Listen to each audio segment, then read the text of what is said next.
The Material World 25. I had a thought which I wanted to share.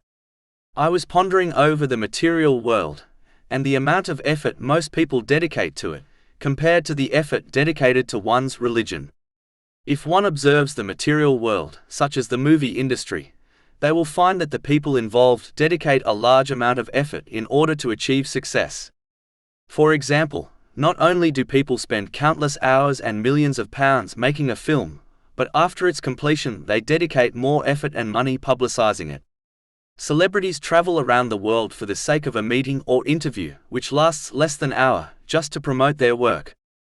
Unfortunately, it is quite obvious that most Muslims do not even dedicate a fraction of this effort in their religious affairs, such as strengthening their own faith or spreading the word of Islam. Social media is full of worldly things, which people have dedicated much time and money to, which is obvious to anyone who observes it. Whereas, the money and effort dedicated to Islamic education on social media is only a fraction of this. Islam does not teach Muslims to completely abandon the world, as it is required in order to gather one's lawful provision.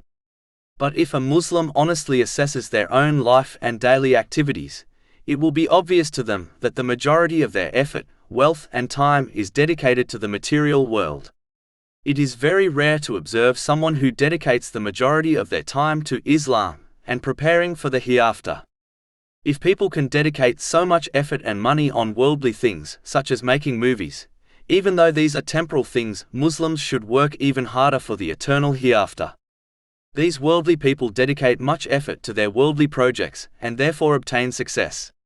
If Muslims desire real success in this world and in the next, they too must dedicate time and energy in preparing for the hereafter.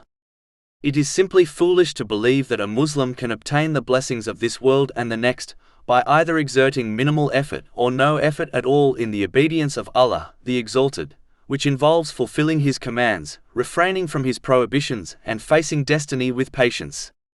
If worldly success cannot be achieved without effort, how can a Muslim believe they will obtain religious success without effort? Chapter 87 Al-Allah, verses 16 to 17.